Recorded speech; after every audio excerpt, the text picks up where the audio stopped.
Hey, Kirk. Hey. Glad to see you made it over. We had How's it going, guys? some technical difficulties there. We're going to give people a few minutes to join in, but hello from Chicago. Hello to Chicago from the Keys. That one. Alright, sweet. Um, Hey! Aaron from Philadelphia. Hey, Aaron.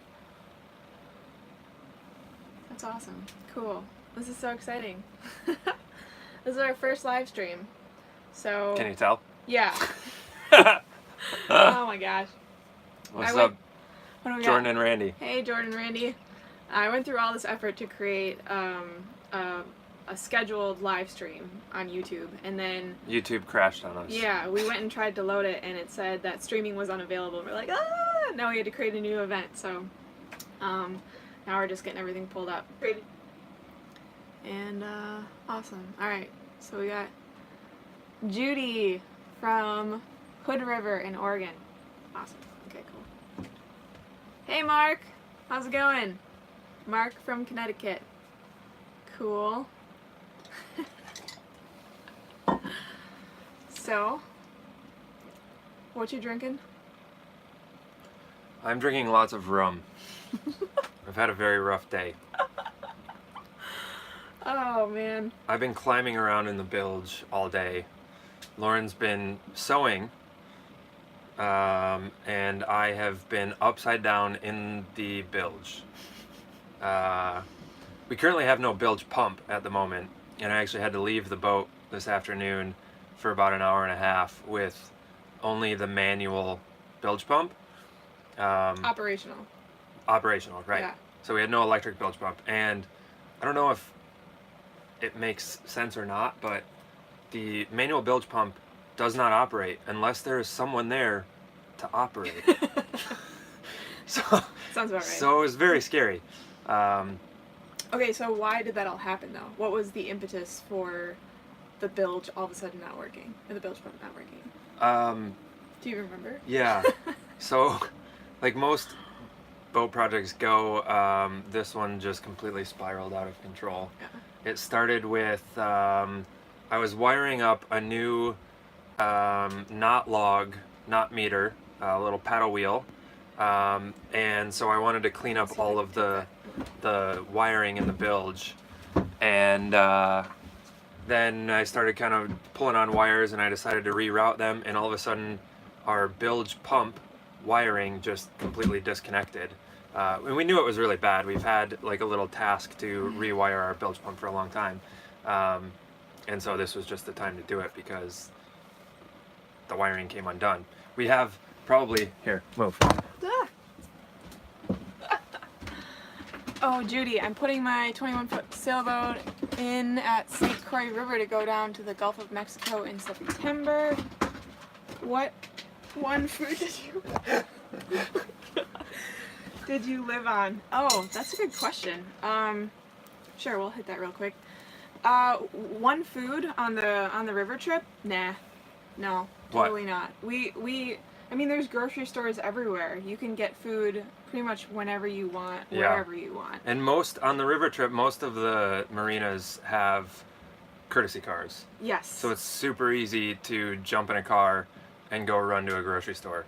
You don't have a lot of choices for grocery stores. It's usually Walmart or like one other one, Winn-Dixie or something. Yeah, I but forget what the other one was. There's always food available. If you plan on anchoring out, I guess, the whole time, and then you don't really have good access to shore, that might be then tough. I can see you wanting to stock up on a ton of stuff. But we didn't really worry about it. We did one big grocery run when we were in Chicago, just to like get all of the random weird stuff that we knew might be hard to find at regular grocery stores. But other than that, it was cold, so we had a lot of pasta. We had a lot of like saute rice dishes. We both like macaroni and cheese. We ate a lot of macaroni and cheese. I'm trying to think what else. Yeah, I don't know. We didn't really change our cooking habits that much because the boat isn't rocking, so it's almost like you're just in an apartment going down the river. So we didn't have to really Well, I used 2 burners if I wanted to. Yeah, it wasn't really what's the word? We didn't have to change much from like living in a house. Yeah, it was going pretty down easy. the river. It was Anyway, pretty easy. where are we at with the? Here's okay. We're jumping back now to the real life. This is what we were doing today. So this is our bilge pump wiring. So let's count the connectors. Here's one set of butt connectors. We go a foot. Here's another set of butt connectors. I cut this wiring off at a third set of butt connectors. We go to this wiring. We have a fourth set of butt connectors, then a fifth set of butt connectors, and then what is this? A sixth set of connectors that are quick connects. There was like 17 different sets of wires in our bilge pump. Like the one thing that you really want wired really, Like really solidly. good, solidly. And then I think I dropped it, but oh yeah, here's the other part. These were the other butt connectors. And these ones, there's somewhere on here where it was burned. Like our bilge pump had shorted out. So like, oh, and we had a hot wire in our bilge since we right, bought yeah. the boat that I just found out. So like there was just I mean, thankfully it was cut cleanly, so there was no real wire sticking out, but it was hot since we bought the boat. So you always got to check everything on a boat, an old boat, because something will come back and bite you. We still don't have a bilge pump, but Well, we don't have a one. It's not. we working. we can do a manual bilge pump Yeah. now that we're here. So Yeah. if we go running off real quick, it's because our boat's sinking and we need to pump our bilge out. So anyhow, okay, let's move on. But again, we just had a few more people join. So why were you in the bilge again? Rewiring everything? So I started with a small project of just wiring up a new knot log meter, and it spiraled out of control into chasing wiring gremlins throughout the entire boat. And we're still not done, so we need to. And keep that working on actually was broken by one of the yard workers at one of the yards up here in Florida right before we splat. Or no, it was last year actually when we were hauled out before we went on the hard for a while. He sprayed it too hard and just broke the paddle wheel. So Oh yeah, that's why it we was were working. replacing it. So, oh yeah, the funny things that happen. All right, so Taylor is asking info on the age of our boat. Our boat is a 1979 tartan, hull number 159. We have a whole bunch of info on our website, which we can put in our description about the boat and the upgrades that we have done to the boat. It's sailingsoulianis.com/about/sv-Soulianis, I believe. Don't quote me on that, but we'll put a link up. But there's a whole bunch of information about the boat and our list of upgrades. Also, for all patrons, we have in our boat buying dashboard that you guys have access to. We're literally populating that with all of the upgrades that we've done on the boat.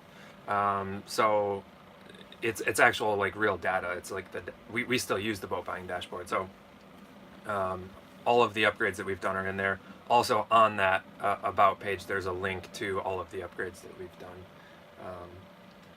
But yes, it's in 1979. Hello from number 66. Is that Tartan 37 hull number 66? This is Horses for Lease. That Are you would be a cool. Tartan 37 owner? And Judy said the Paducah stretch of river on the Ohio. Yeah, Yes. that was definitely the craziest part of the river. There was whitewater. There was white water. There were yeah. rapids. Yeah. It was pretty gnarly. The boat was going all over the place. And it was slow. It was so slow. Yeah, I don't think we actually had the throttle wide open, but it was very, very close.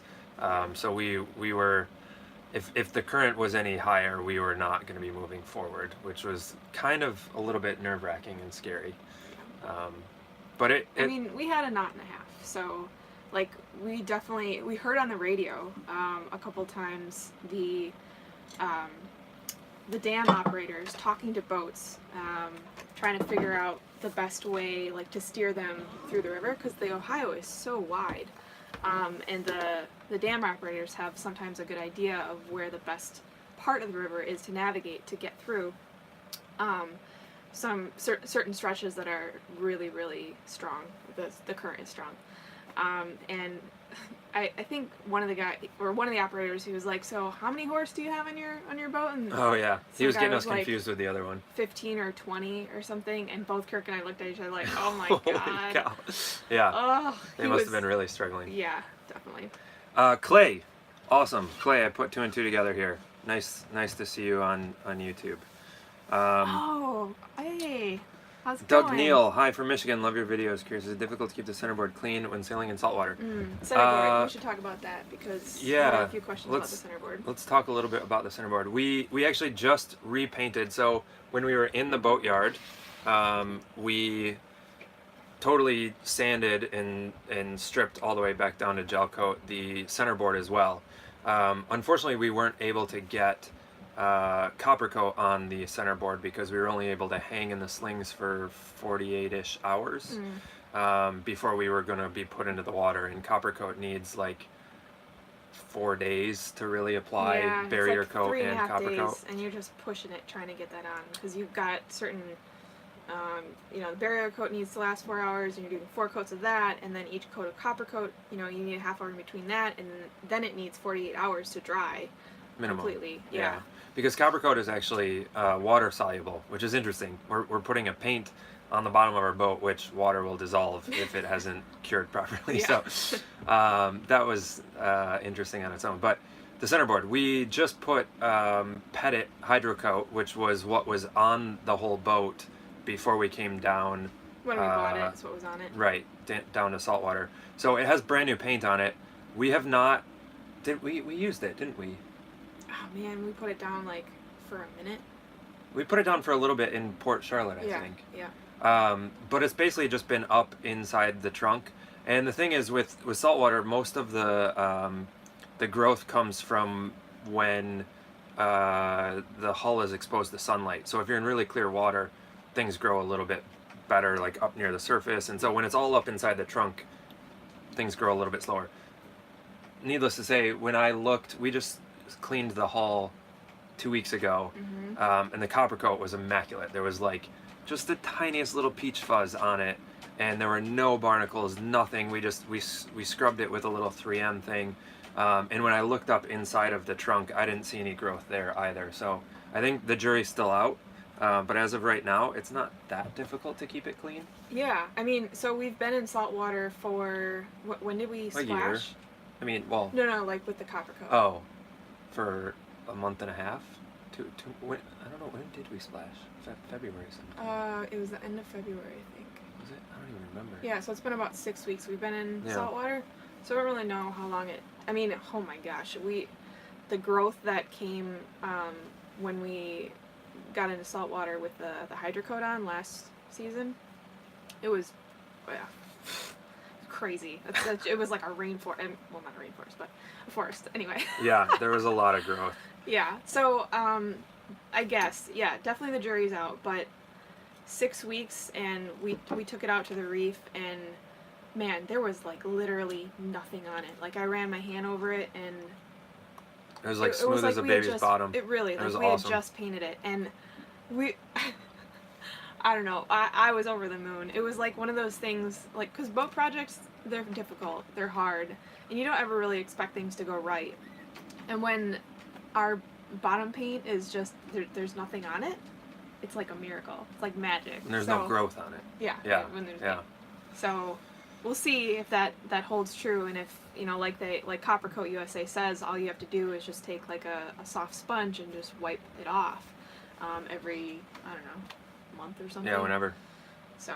But so far so good. We're super stoked about the copper. The amount of work that we put into, and just worrying over whether we were doing it properly, I think we were just like, oh, I don't know if this is gonna work. Just to see the results so far have been really awesome. Yeah. So. All right, so Thomas Wood, hi from Vancouver. How's the cruising work-life balance going? It's going better. Yeah, it's a little bit better. I mean, considering we went a month without putting videos out because we were trying to get boat projects done, and we just, I mean, something's gonna suffer. Yeah. So. But work life, like, I imagine, Thomas, correct me if I'm wrong, but Mhm. you meant more of like employment work, right? Yeah. No, I mean, when I think of that, I think of like everything. Yeah. I think of the whole. Well, your employment work is mostly now the videos. Yeah, and actually, that's pretty cool. Like over the last half a year, I've migrated away from doing any.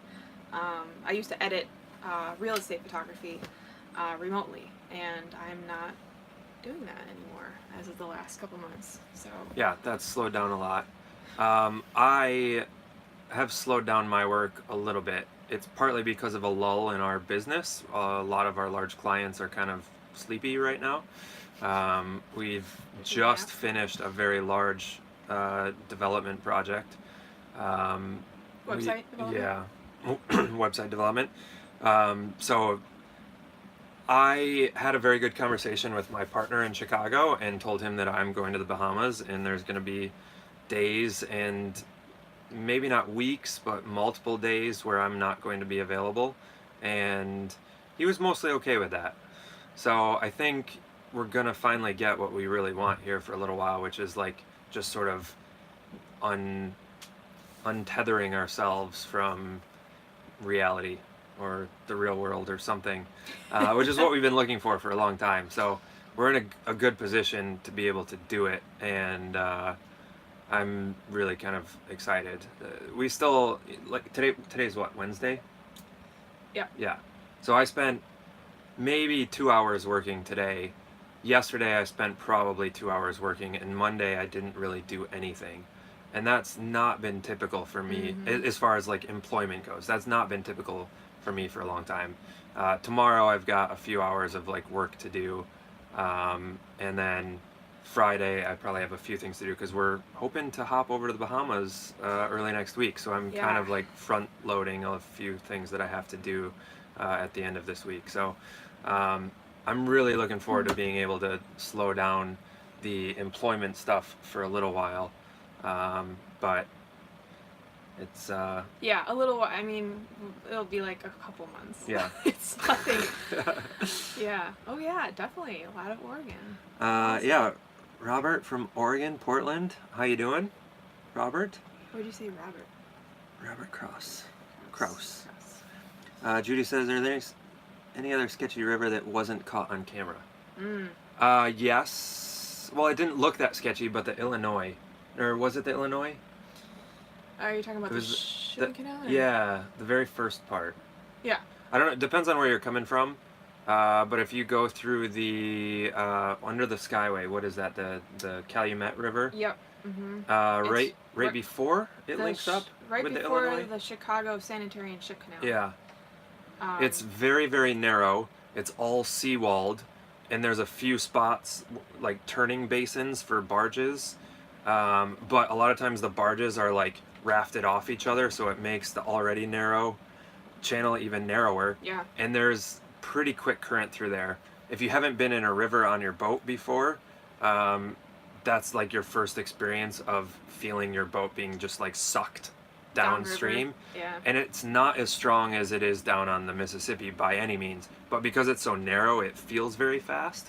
And being the first experience, it was a little bit frightening. We luckily didn't meet any tows like coming at us, and I don't know if we saw any at all. No, actually. we got completely lucky. We got super lucky. There was not one single barge, tow, whatever. It's only a couple of miles. Crossing. It's not very far, but it's so narrow that if there's two tows, you can't. You're stuck. So yeah, you have to like either I don't know. Would you reverse? Yeah, or turn into like, a turning bay, try or to duck into one of these little like they're almost like little cul-de-sac things. So that part was pretty sketchy, but definitely the Ohio was the sketchiest. Yeah. The strength there was probably, I don't know. It probably was only like 2. Yeah, it wasn't super fast. On the Illinois was usually like 1.5. On the Mississippi it was like 4. Or no, was that right? Yeah, 4 to 5. And then the Ohio was running 3 to 4, but we were going against it, so that was interesting. And then the rest of the way down, it was probably 2. like a half. Oh yeah, it got really slow. Yeah, at the end. a half to maybe 1.5 maybe 2 in certain spots, but pretty much after the Ohio, it was all the Tennessee Tombigbee, the Tennessee, and the whatever the Black Warrior. I don't know. There's like a ton of different rivers and canals that make up the waterway. It was pretty mellow after the Ohio. So yeah. So let's see here. What do we got here? My Islander 30 supposed to be hitting the water in 2 more weeks. Oh, very cool. That's awesome. Did we miss? I feel like we missed a couple of. Oh, were you checking to see if anyone was on the other live stream? I'm just gonna go make a comment here. Okay. I just wanted to. Okay, so we can probably start going for some of the questions that we received from some of you guys who couldn't make it. And let's see, got my notes here. So we talked a little bit about the centerboard, but I wanted to follow up with that because we didn't address what Hans had asked. By the way, happy birthday to Hans's girlfriend. That's why he couldn't be here, because she's having a party. So he was wondering, have we used the board sailing? Do we find it helpful, or do we just pull it up? Do we worry about it? And he's asking because a lot of the tartans have centerboards. Yes. Yeah, so we've used it. We don't use it often. We usually use it when we're sailing to windward, because it helps prevent what is it called? The drifting? Leeway. I forget what it's called. Yeah. Yeah. You can hold. You sailors know what we're talking about, but we're not up on all our terminology. Yeah. So when you're sailing, to the wind, you drop the board down. Yeah. It prevents the boat from drifting laterally. And we can also point a little bit higher too, like a couple of points, which is pretty cool. And we've also felt that sometimes it can stabilize the boat a little bit if it there's stands a little it bit up a little better. Yeah, if there's it does that, but then also if there's a little bit of weird motion, rolling, yeah, because of the waves or the wind are in certain directions or opposing each other some way. If we drop the board down, sometimes we find that it can help with the weird motion. What we have noticed is that in kind of crazy seas, if we've got the board down and the waves are hitting us at a certain direction, the board will bang in the trunk. Yeah, it and moves a little bit. That's unnerving. And we don't like to think about what it's actually doing to all the hardware. It's just more maintenance. Yeah, exactly. How is it, hurting the centerboard? So if we hear that, then we pull it up. So as part of the question, how often do we use it? Yeah. Did you cover that? I didn't say so percentage or anything. We sail upwind less than 50% of the time, just because it's uncomfortable. Yeah. Or more uncomfortable. The boat sails really well upwind. Mm-hmm. It really likes it upwind, and now that we have a much smaller head sail, we'll probably feel okay sailing upwind more. Yeah. But I would say, so we sail upwind less than 50% of the time, and we probably use the centerboard going upwind maybe like 60 or 70% of it. Like, we don't even use the centerboard all the time we're going upwind. Right, yeah. So of all the times that we're sailing, we maybe use the centerboard like, what, 1/5 of the time? Oh, less. Less? Of all sailing? Yeah. Yeah. I don't know. All right, we got a few more little comments here. What should we say? We got a couple of people from Columbus. What? Yeah, I know. What's up? We want to finish all these questions here. Oh, okay. So what do we worry about it? It's our biggest worry. The centerboard? Yes. Yes. Yes. We're actually in the bilge today, and we have a little bit of moisture underneath the connection where our centerboard line, our pennant, goes through our mast into our centerboard trunk. And we're like, oh crap, is it leaking? And this is a hole in the bottom of our boat that has no seacock, just to kind of put it all in perspective. Yeah. There is a $5 hose clamp that is holding our boat above the water and keeping our boat from sinking. Yeah. We have no way of closing it off. It's a hole that a line has to run through. So the nipple on that top of the centerboard trunk is so short that we could only fit one hose clamp. So we have a single hose clamp. We can't even put two. Yeah. Which is a bit unnerving. Yes. So yeah, I mean the centerboard so far, I don't know if I'd say it's been worth it. It's certainly nice having a shoal draft boat, and especially going to the Bahamas, it's going to be great. But I don't know, like a lot of people on our boat who own our boat have actually just glassed it over and just don't deal with it anymore. Yeah. And I totally understand that. I think, you know, it's a totally... If we could get 2 hose clamps on it. Yeah, if we could get 2 hose clamps, I'd feel much We'd better. definitely swing. We'd really have to think about it more. But I mean, yeah, as it is, it's just it feels very unsettling when we think about it, to know that we can't protect our boat. Yeah. That one part. So, yeah. Let's go through these before we do more of those. Sure, yeah. Because we've got Taylor says, how will you decide when to shoot the gap across the Gulf Stream? Sorry, I'm behind where you're now. We are in Marathon in the Keys. We are looking at heading to Bahamas, the Bahamas,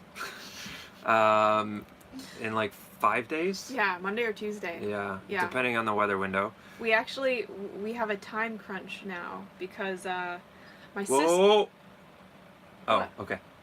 Just don't spill the beans. Well, am I spilling those beans? No, I don't know what beans are spilling. My sister and her boyfriend are going to be meeting us in Green Turtle Key in the Abacos, which is the farthest northeast in the Bahamas that you can go. And where AKA the most difficult from yeah, where we are. one of the most difficult actually from where we are, unless we wanted to hit like the southern Bahamas, like go all the way to Turks and Caicos or like southern Exumas or something. Yeah, it's definitely a hike to get over there. So, and we came to Marathon thinking, okay, we've got a month to get our bimini done, no problem. Of course, here we are scrambling in the last few days to get everything done. But yeah. So our plan right now is basically leave from here in Marathon or scoot over to Long Key or Key Largo area, and then cross over to Bimini. Ideally, we would like to actually go south down to the Berries first, and then come up and around between the Exuma, well, it's kind of like Eleuthera and it's straight east of the Berries, Abacos. really. You can look right there. See? Yeah. Oh, we have a map of the Bahamas up on our. Yeah. So we would go to Bimini, go to the Berries, sneak around up here, Here, let's and go to Green Turtle Key, which is like right there. Otherwise, if the weather's not good, we're going to continue to sail along north and go into like West End, and then come in the traditional route over the top, going north. So that's the current plan. We'll see in the next couple of days what the weather's looking like. And actually, what I'm super excited about is we just got in touch with Nika and her husband, who are the founders of a weather routing software called Fast Seas, and they just hooked us up with a little subscription promo to check out their software, and we're going to use that to kind of plan our route across the Gulf. I've never used any weather routing software, which but is, if anyone is familiar with dope. Predict Wind, it's very much like Predict Wind. Yeah. So we're looking forward to testing that out, which will be kind of neat. We don't have a good passage weather system. We have a Iridium, or no, a Garmin InReach. Yeah. We don't have the Iridium Go, so we only have like text, SMS based weather information while we're like offshore. So yeah, we haven't yet needed it. So this is our first. This is the first big one. Yeah. So all right. Columbus, Ohio. Bob, hey, Bob. how you doing? How easy hard was stepping the mast? Your upgrades looked great, but didn't know how much or little you could have done. Stepping was actually much easier than we thought. Yeah. We were kind of worried about it. And we were mostly worried about just like, because we'd never done any of it before. It was kind of the same worries that we had when we were unstepping the mast, is just, could we do it all right, you know, having never done it. And taking it all apart is, I think, easier. Yeah, taking anything apart is easier than putting it back together the right way. So, it wasn't all that difficult. The most difficult thing for us actually was, because we have a keel stepped mast on our tartan, just getting the wedges, the blocks in the chocks or the partners for the mast to come through, and getting that all kind of centered and squeezed in there was Yeah. really tough. So I don't know if there's any non-sailors, but if there are, the mast goes through the deck on a keel stepped, but then you've got to like put in basically pieces of rubber To plug the hole. Yeah, because the mast doesn't perfectly fit, you know, the hole that it goes through. So it's basically, yeah, it's just wedging it in there. And we had 4 of these rubber chalks. And we marked them all so we knew what order they went in, and we knew their positions. The positions. But what we learned only just recently, after we stepped our mast a few months ago for the second time, was that there's actually a particular order that they should be inserted. So not only do they all have their own positions, but I think it's the front one needs to be put in first, then the sides, then the back. I think it's opposite, because we started by putting in the back ones and pulling back on them. Oh yeah, no, you're right. And we pulled back on them and then tried to put the front ones in, and now we decided to put the front ones in, and then... Because it's on our boat, it's harder to get your hands around to the front ones. And so we were putting in the back one, thinking, oh yeah, let's get this one in first, it's easy. And then we're trying to put in the front one, and our hands are like being jammed between the mast and then basically the bathroom wall. So... But that part was difficult. Yeah, everything else was pretty easy, and thankfully, I mean, we were at a marina where they do like 30 masts, 40 masts a month for a few months in the winter, because a bunch of people ship their mast down there, and they're like one of the only places after you leave Mobile coming down the river to have your mast reset. So they're quite knowledgeable. They have a pretty good system set up. So we were in good hands. Tuning the rigging, which actually you'll see in the next video that we're working on right now. I was just that was a little more difficult. Grab the cable. I'm gonna grab the battery. That was a little bit of a process, a learning curve to try and figure out how to tune the rig properly and get the mast, you know, all centered and everything. But we also had a rigger who was helping us out with that. So, Doug, how you doing? He says, I really like the music in your videos. Please keep including them. I don't think your most recent video had songs, did it? I like hearing these new artists. So, music is actually one of the most difficult things to sort out in our videos, because we can only use music that we have rights for. And it's the reason why a lot of YouTube sailing channels all kind of use the same music, is because there's not a lot of sources for royalty-free music. We got incredibly lucky, and we were hooked up through one of our patrons. Yes. To his brother, who was a musician, and that was where we got most of our music. Yeah, Common Jack was allowing us to use his music, which was amazing, because it was really, really fantastic music, and went so well with the river trip. It was just perfect. Like he sent me the email like literally the day before I started editing the first river trip video, and I'm like, oh, this is a godsend. So yeah, I used pretty much all his music, and I ran out because he only had 2 albums. So this last episode was the first one that I didn't use his music anymore, and we actually just signed up for a subscription royalty-free music service. I spent a ton of hours like listening to the music and like trying to figure out, okay, does this sound hokey? Like, can I find some stuff that sounds good? Like, is there some real music in here? And I felt okay with this company that we signed up with. Yeah. So that's going to be what we're going to be It's a bit of a using. change. Yeah. So we're still like in the description of every single video we've put, like, do you have any music? Do you know any? Are you a musician? Like, we are dying to find people who are musicians, or who know musicians, or who are, you know, and it has to be people who are just looking to get their music out there. Yeah. Because a lot of established artists, and pretty much anyone that you hear on the radio, or anyone that you probably have listened to on Spotify, they have copyrighted all their music. Yeah. So we can't and we're not really in a position to pay a ton of money for music. We spend you know, some money to do transcriptions, so that we have you know, subtitles, so that people with hearing disabilities can watch the videos. We spend money to do a bunch of things. We spend money on our editing software. We spend money on the editing software and on the music. We just paid $200 for a year to get access to this music, which is a library of thousands of songs. But we can't spend a ton of money on music, and a lot of times, you know, big established artists want Yeah, hundreds absolutely. or thousands of dollars to Fair enough. license Like, their rights. you know, that's their Yeah.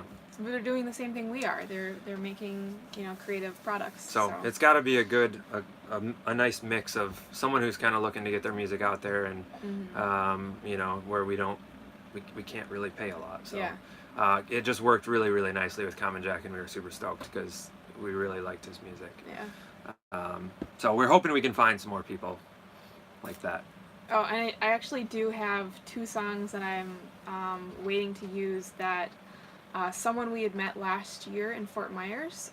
He plays the guitar and Yeah, wrote for us. yeah, yeah.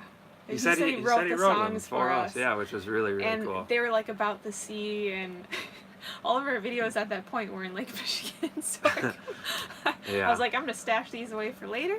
So we have a few more Yeah. original songs Yeah. that will be coming up soon. Yeah. All right. So Chris has a Nauticat 38. Ooh, nice. In Portland. More Portland. Good luck getting that launched in June. Brent Brent from in Columbus. Hey, Brent. Hey, hey. Regarding your radar, is it fixed or swing? If fixed, do you have any degradation?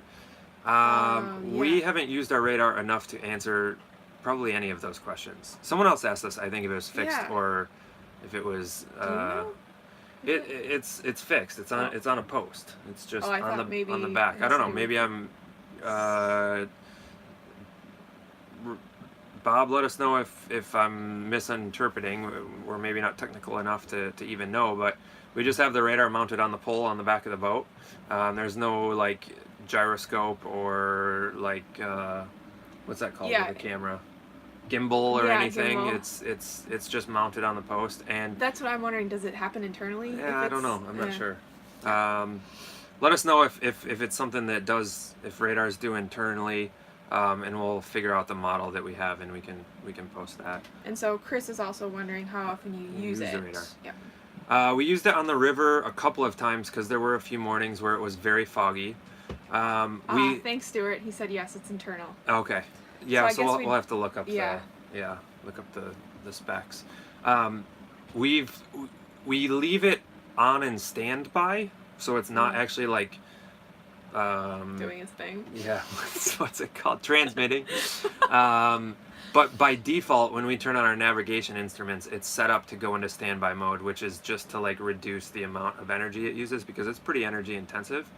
At night, we turn it on anytime we are like seeing ships or like other lights out, just to kind of look at things.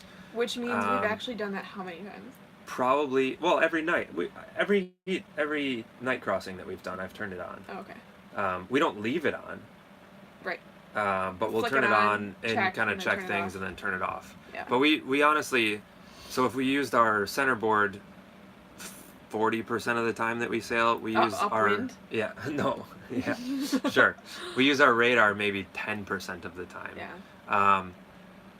It's really nice to have, I think, when you want it, but we haven't used it a whole lot. Yeah. And I haven't figured out yet how to really read weather off of it. Like we were sailing north from Key West last year, and we were seeing lightning off in the distance on both sides of the boat, and it was quite a ways off, so it was maybe out of the radar's range, but I couldn't figure out how to get it to show me any like storm cells or anything like that. So I don't know. Maybe it was just off the radar.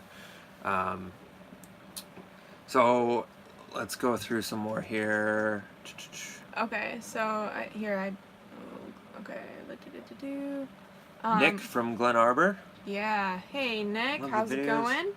Oh, Cool. From Michigan and Kansas City, Missouri. Awesome. Thanks for Atlanta. watching, Nick. How are you doing, Robert? What is the major difference between the Big Lake and saltwater? Ugh, the salt. Corrosion. Yeah. The Big Lake was awesome. Like thinking back on it now, it feels like home. It feels like a dream. I mean, it was home. It was always home, but like it feels like comfortable and like. Yeah, I mean, because we like grew cozy. up there, so we know it. But also, like, they're dangerous. They're scary. Yeah. But yeah, I don't know. There's the water is like nice. Water's You don't nice. get sticky when you get out of it. Yeah. Like, That's the biggest thing. So you can bathe in it. we were not expecting how fast everything would degrade in salt water. Even the stainless steel rusts. Like, that just blew Immediately. my mind. I had no idea. I thought we were like, okay, cool, stainless, no big deal. Yeah, no, it just, everything rusts. When And you get something... we learned very quickly about metal wax when we were in yeah. Key West last year. This was the best. I saw a guy polishing all of his metal, and I walked over and I said, "What are you like? Our metal was perfect until like a month ago. What are you using? I need to use this because it looked fantastic." Mm-hmm. And so we found out about metal wax. We use Colonite metal wax, which is a rust inhibitor. It's a rust converter, and it also puts a wax layer on the metal and protects it from rusting further. And like I almost cried. Like, I was so sad at just like looking all over our boat. It was just so rusty. And take into consideration, Kirk is kind of perfectionist, and like when he sees something that's out of order or not working, it really grates at him. It was just getting like, I thought we were just destroying our boat, and I bought this Colonite metal wax and started rubbing it in, and it just literally like erased the rust. It was all surface rust, so I knew something would take it off. Like, I knew the thing wasn't ruined, but it was so easy, and so now we use that on all of our metal. So if you're going to saltwater, use metal wax before you start getting rusty, and it will, once you get it on there, it starts to protect it, so it'll make it even easier. Sure, but you still have to polish it. You still have to polish it. You still have to get rid of the rust. But yeah, so saltwater. You get something wet, you get your clothing, you get your towels, you get whatever, you get your cushions, and it gets on your clothes, and you get salt in it, it's never going to dry. Like, it's not going to dry until you rinse it with fresh water. And so, like, we've been riding in the dinghy now for the last 3 weeks from our mooring ball to shore so that I can work on the bimini. And when the waves are high and we're getting splashed, I'm just like, oh no! Like, I know I'm just not going to dry. It's just, I mean, we're starting to realize how everything can be wet on a boat always. Yeah. And we're not even like in any, like this, we can shower every night on land. Like this, we're in no extreme cruising situation, and already the salt is just, it just makes things damp. And then, what's the other thing? The other difference between saltwater and the lakes? Anything else? I don't know. The waves are spread farther apart usually. Yeah. That's a another cool part. big thing. That's a positive. Yeah. The except for the Gulf. The Gulf can be kind of crazy. Yeah, the Gulf is shallow and not all that large, so it is kind of like sailing the Great Lakes. Yeah. It's a little bit choppy. But we'll see, I think, more when we get to the Bahamas. Hey, Jared from Wisconsin. How are you? SB Smirkin. Smirkin? That's I awesome. like that. What are our long-term cruising plans? Pacific? Long-term? Yes, absolutely. We want to go chasing waves. We want to sail across the Pacific. We want to sail to Australia someday. Yeah, that was. But those are all. That was my dream. We'd been to Australia twice, because the first time Kirk studied abroad there, and I went to visit him in college, and then the second time we had spent a couple years in the real world, and we were like, we don't know about this. We need to go and have some fun before we commit to more, working life. So we went back to Australia, and that's when we fell in love with the cruising idea. And then when we returned, and we were really developing the whole sailing dream, I thought, awesome, we're going to go back to Australia, but we are not going to go back for the third time until we are sailing underneath the Sydney Harbor Bridge on our own boat. So, yeah, that's probably one of the biggest sailing goals, and it's a long-term dream. A while, I think, before that happens. Yeah, it's. I think we have both decided, although this boat is capable of it, it probably will not happen on this boat. Yeah. We have our long-term plans were for us to go cruising before we had a child. We both would like to have kids, or a kid at least, and this boat is perfectly fine for the two of us. I think once we start adding little people to it, even though they are little, they probably are not little enough to also They won't stay little inhabit enough. this space I'm with sure us. a baby would be fine, but then. Yeah. So we were thinking it's a long-term plan. Yeah. Yeah. We want to do the Bahamas. I'm a little hesitant to even talk about it because we've had no plan for after the Bahamas until maybe 2 weeks ago or a week ago. Yeah. But we think we're gonna go up the East Coast this summer and fall and see how far north we can get. I kind of set a tentative goal, or we set a tentative goal of maybe trying to make Maine. We have some friends up there, and it's a pretty incredible place. So we'll see how far we get north. But then after that, we'll probably do the Bahamas or the Caribbean, and we'll see what happens with the baby making.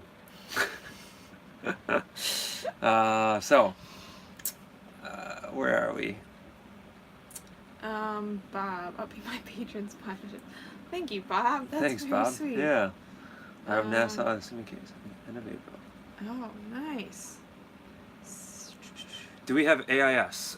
We have a receiver. We do not have a transponder. So Yes. we do not emit an AIS signal, but we can see other boats that have their AIS turned on. And it's a funny story. It took us until we sailed back across the lake. Michigan. So we had owned the boat for what, like 2.5, 3 months?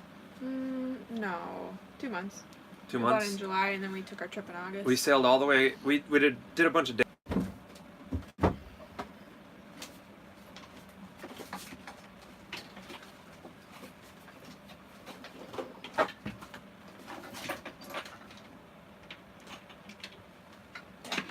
Sorry, guys. Okay. Is that gonna work? It's turned on. Are we back? We're back. Woo! Okay. Oh, Sorry, we thanks. just dropped cell phone signal there. So we just turned on our cell phone signal booster. All right. Thank you, guys. Thanks, Taylor. Thanks, Taylor. So long story short, I don't know where we dropped off, but what were we talking about? AIS. We didn't Oh, yeah. we didn't figure out that our AIS was tied to our radio On VHF radio. until a long time into our boat ownership. too long, longer than it should have taken us. We were flipping on and off different things, trying to figure out Yeah. wait, why did those boats just all disappear? Why Yeah. can't we see the AIS anymore? So We would listen to the radio, as we're leaving the harbor, and we'd have it on for like a half hour, maybe an hour, and we're like looking at the chart plotter and like checking out, because this is actually when we were buddy boating with a couple of friends of ours who were heading to Chicago, and so we were going to drop off in Milwaukee just a little bit earlier, but they are much faster than we are, so we were just kind of following them, and we turn off the radio and we're like, wait, where's John and Catherine? They're gone. What happened to their boat? They didn't just disappear. Yeah. And then it finally dawned on us. It's tied to the us. radio. Yeah. So. Yeah. Do you feel safe anchoring in the rivers, or did you stay at the docks? We stayed at the docks mostly because it was too cold and we didn't have a diesel heater, so we used 120 to run our space heater. And also I was working quite a lot during that trip south, and we needed Wi-Fi. So we have a cell phone signal booster, which we have links in our on our about page on the boat upgrades page, and in the boat buying dashboard to that if anyone is curious. But it's just a WeBoost system, and then we have a marine cell phone signal antenna. So that helped us get signal, but still a lot of times we needed Wi-Fi for what I was doing. Well, yeah, because Kirk was doing like video conference calls and then also needing, to work on the computer at the same time, and he just needed Wi-Fi. So then we'd be at a marina. But what was really helpful with the cell phone signal booster was because we had T-Mobile. I mean, they have kind of the worst service of all of the providers. In the middle of the country. So, and yeah, we pretty much didn't go without cell service because of the booster. I think almost the whole way. There was a few days, I think, on the 10 Tom in Alabama where we go a couple hours without having cell service.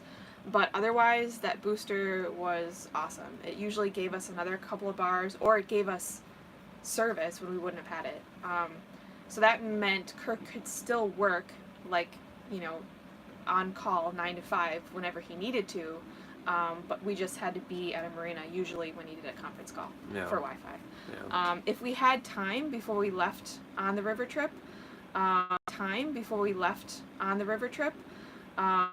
and if we still had time now, like, we would definitely want to install a Wi-Fi booster, right? So Yes. yeah. Yeah. We don't have one, and that's been proving a bummer, because when you stay at marinas and you want to do your internet work on your boat, being able to access their Wi-Fi when often their Wi-Fi sucks without having to go, like, to the office or wherever would be really helpful. But yeah, we don't have that, and we would definitely like to have one.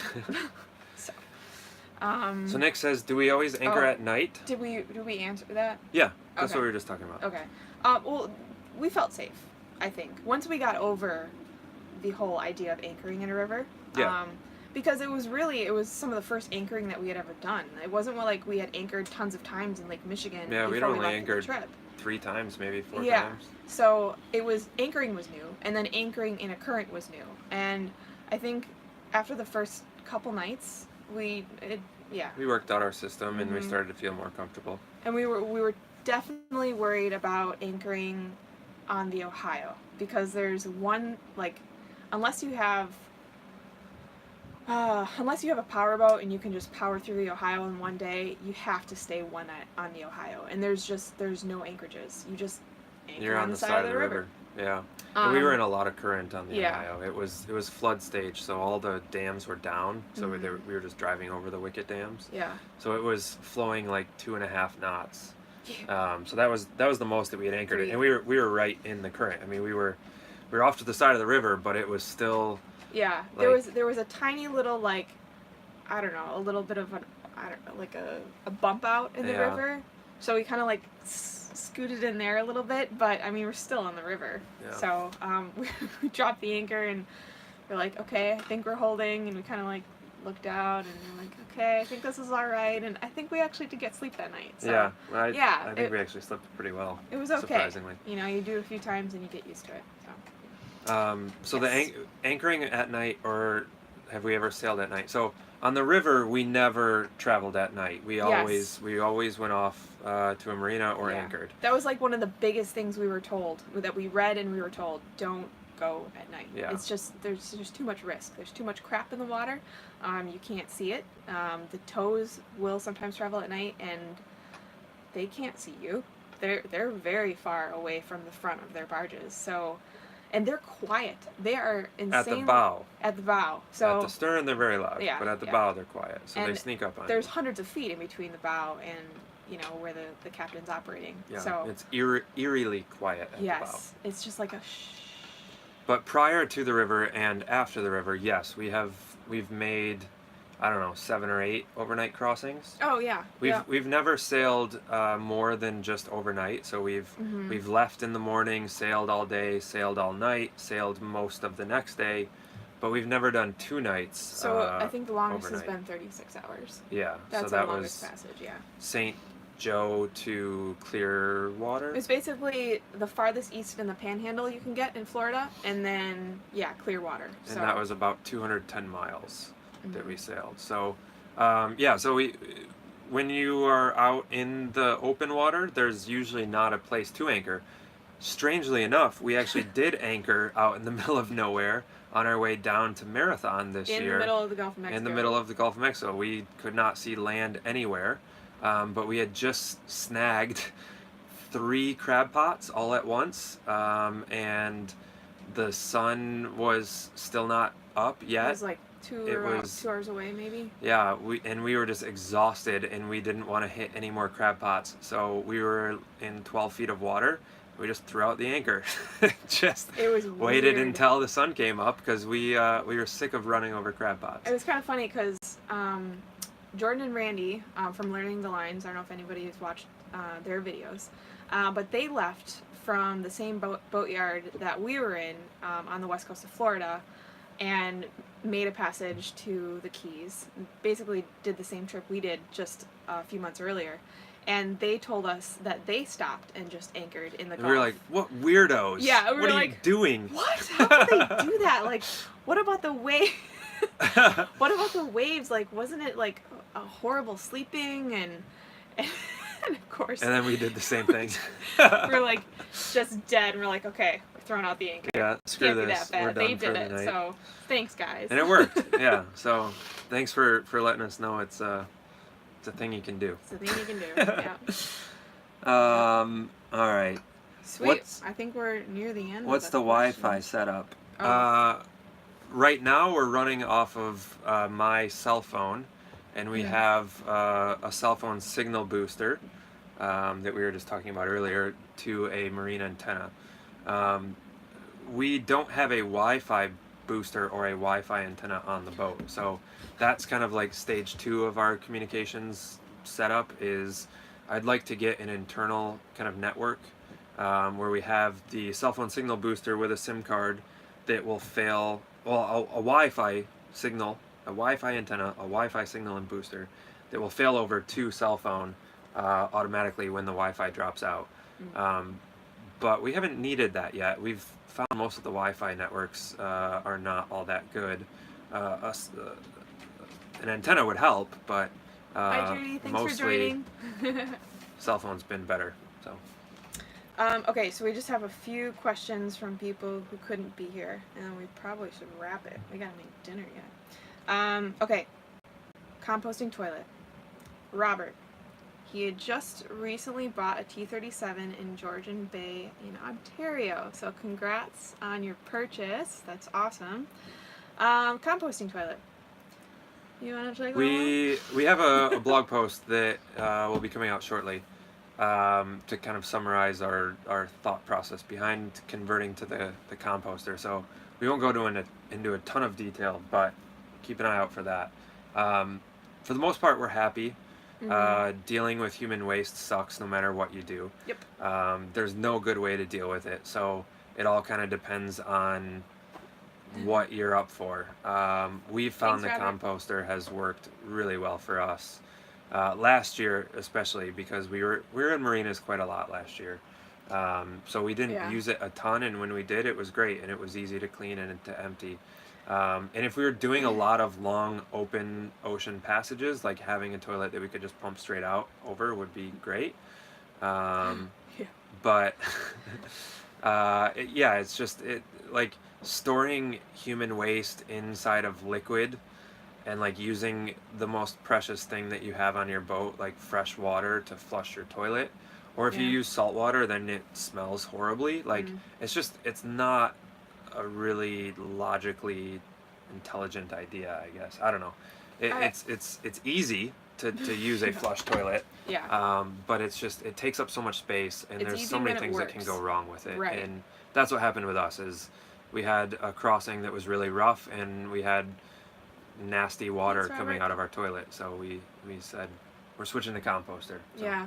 I think overall the difference is you have more control over how you deal with it when you use a composting toilet. You have the ability to get rid of it yourself fairly easily. It's not always the nicest. You can't just pull up to a dock and say, hey, pump up my holding tank. And not deal with it. But then when it does go wrong, when your holding tank, leaks, like poor Jordan and Randy's, they just got a new one and it leaks. Or our Joker valve went bad. That's what happened with ours. And it's just leaking all over the floor. The floor. Like, it's just, that's when you really don't want to deal with it. So to avoid those problems, we wanted to just have more control over being able to get rid of it ourselves, and also just more, like Kirk said, it's just not in water. So it's just much easier to deal with. But we'll see you, Aaron. Yeah, we'll go into it in our blog post. Yep. Okay, so we've got just a couple more. What navigation system are you using? Are you happy with it? From Jim. We are using a combination of Navionics on our phones, which is fantastic. And we have Garmin charts on our chart plotter, which is a Raymarine chart plotter. And I actually prefer Navionics over the chart plotter.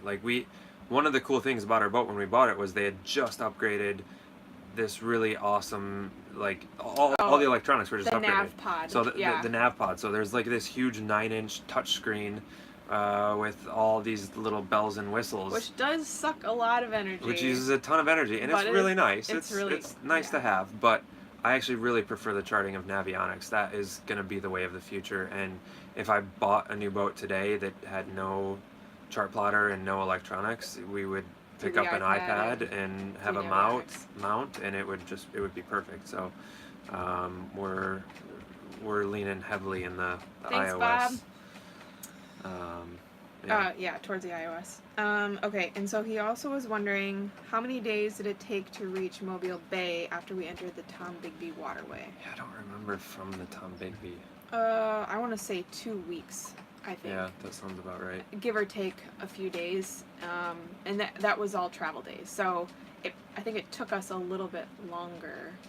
We probably had a couple of rest days in there. Yeah. But actually, we went kind of full bore at the end of the trip because we were trying to get south. I also had a meeting I had to get to or something, and there was no really? cell phone service. Yeah. about 2 weeks, Jim.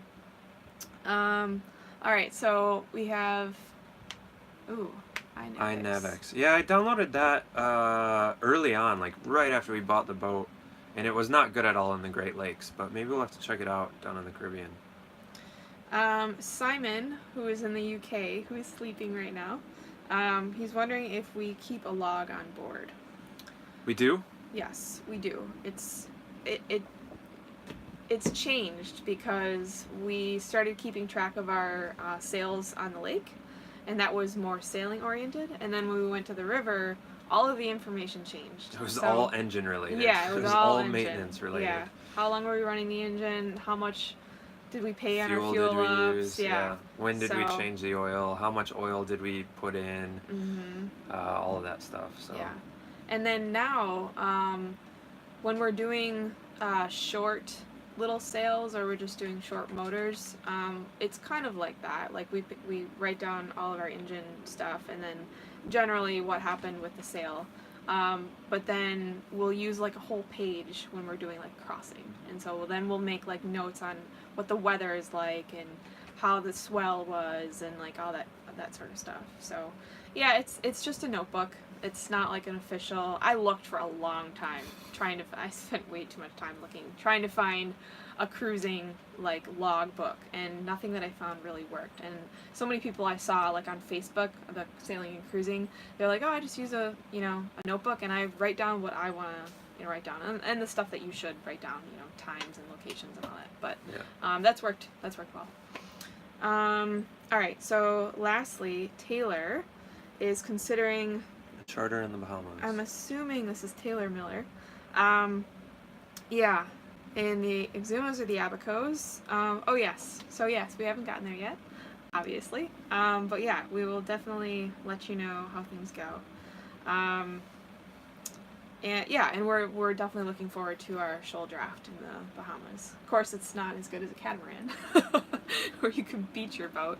But yeah, it seems like in the Bahamas, if you've got a 5 foot, like a 4 to 5 foot draft versus someone who's 6 and over, there's definitely a lot of places that you can get to more easily if you've got the under 6 foot. So yeah, 6 foot seems to be a pretty big draw. Yeah, and so our 4.5 loaded down should be pretty awesome.